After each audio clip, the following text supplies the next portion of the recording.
As of 2014, over 160 countries had hosted a TEDx event. That is over 12,000 TEDx events in the history of the program, all across the globe and in every state in the country. Every state that was except my home state of Mississippi. So a ragtag group of serial civic volunteers got together and obtained our first license for a TEDx event in Mississippi, and it was going to be held in our capital city of Jackson, TEDxJackson. So on the 6th of November, 2014, TEDxJackson was held, and we had an absolutely fantastic lineup of speakers, just as you do here today. Probably our biggest coup was that we were able to secure the very first full-length live TEDx talk by a Muppet, and not just any Muppet, the Muppet. And in addition to that, we were actually able to talk the incomparable Sir Ken Robinson into cutting a video intro for Kermit. It was Sir Ken introducing Sir Kermit.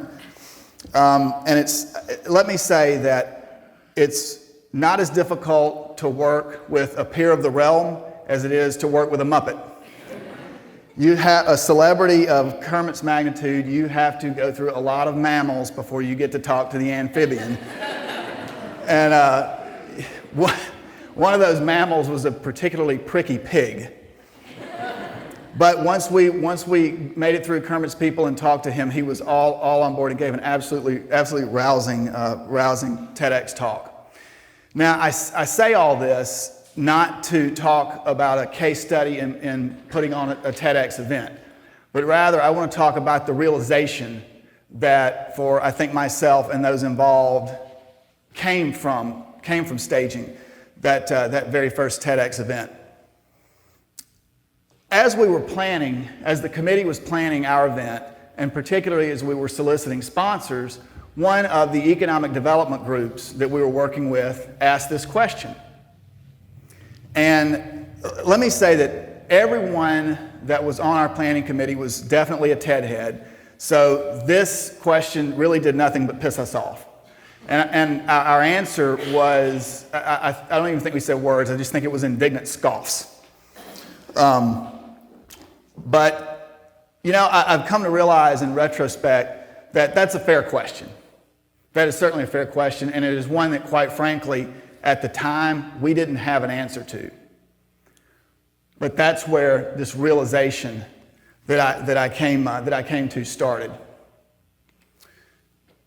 This is a quote from one of our organizers in a conversation that I had with her a few weeks after our event. She is a high-wage earner.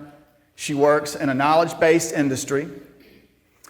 And she had confessed to me that she had pretty much made up her mind that she was going to leave the state, move on with the next phase of her life.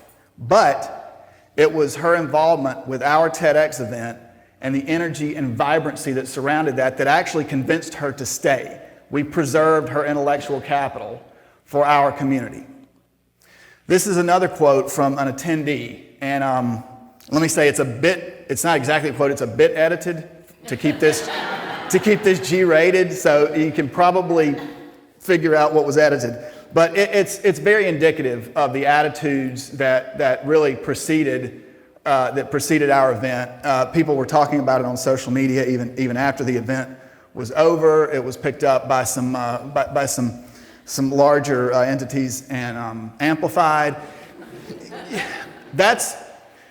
That's one that our honored amphibian took out in front of a local restaurant right before the event that got him in trouble. So be careful what selfies you post, especially if you're involved with a prickly pig. Anyway, probably the most tangible thing that came out of everything surrounding our TEDx event was that a few weeks after the event, some business and community organizations in the city of Jackson approached a few of our committee members, myself included, and asked that we form a placemaking and community development chamber to serve the core city of Jackson. Because you see, my city, like so many others across the country, was suffering from the effects of what I call the 1990s retail syndrome. This was an era of cheap money, consumer credit, urban flight. It led to overnight strip malls and drive-through commerce. The problem with this is that as the economy tightens, or not even tightens, just changes, evolves. As the economy changes, that model is no longer profitable and thus unsustainable. So what do we do? What is the fix? Where do you start from? In Jackson, with TEDxJackson, as our chamber is called, because it makes a great hashtag. Where do you start there and with so many other communities across the country? Well, I am a firm believer that something as simple as the words you use to describe the issues and the solutions can make a big impact. Words are powerful. Words set the tone. Words can really drive the intensity and the passion, and in many cases, steer the ultimate success of what you're trying to do. So I'd like to come back to that question that was asked about TEDx and TEDx-like events having any real economic development impact. This phrase, economic development, I think we need to stop using this phrase, at least couched in terms of it's an unequivocally good thing. If you asked 100 people on the street, is economic development good? 90 would say absolutely, absolutely 100% good. The problem is governments of all sizes can have economic development and have it tomorrow. If you offer enough tax incentives and infrastructure incentives, you can buy as many factories, as many jobs as you want. But if something about that sounds counterproductive, buying jobs, buying industry, buying commerce, it's because it is.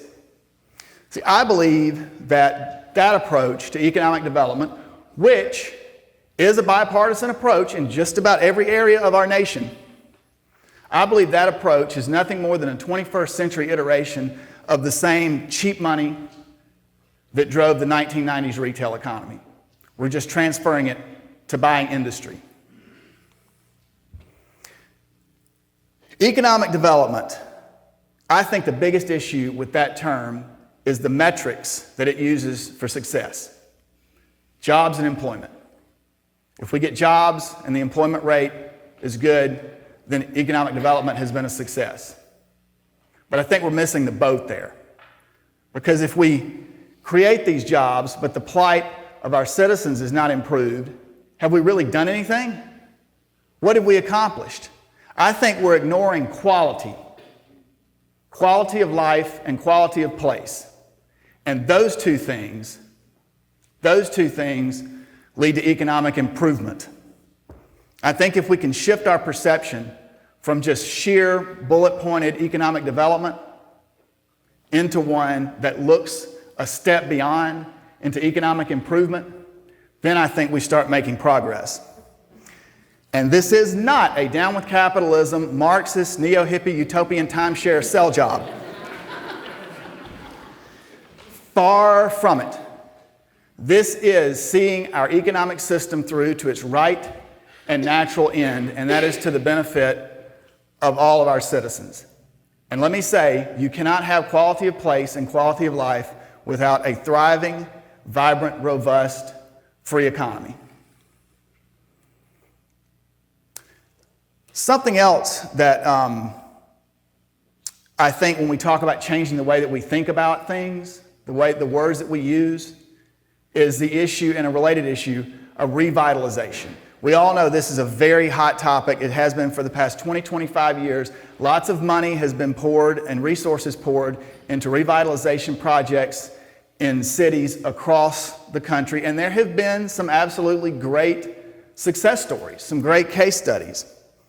But again, is revitalization what every community needs?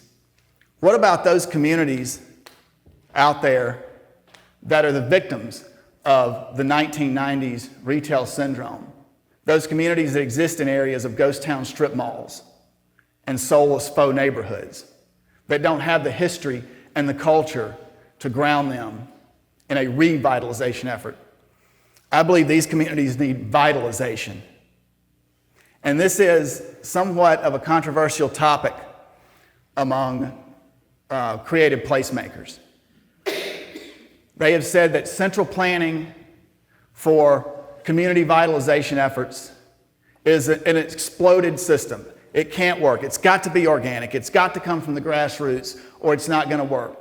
What about in those soulless communities that don't have that history? The people have an identity, but if the communities don't have the history or the culture that grounds them, I believe that you've got to engage in some planning to prime the pump. You see, I think it's important to remember that through these ideas of community vitalization and economic improvement, what we're really doing is setting the stage for success in the 21st century. Our 20th century economy was driven on volume and commodity. These are areas that we can no longer compete in, and we should not want to. The 21st century economy is going to rely on value and culture. And those communities that create value and culture through economic improvement efforts that focus on quality of life and quality of place, those communities will be the ones that win and that thrive in the 21st century economy. Those are the lessons that I took away from our TEDx event and lessons that I hope you take away from yours today. Thank you.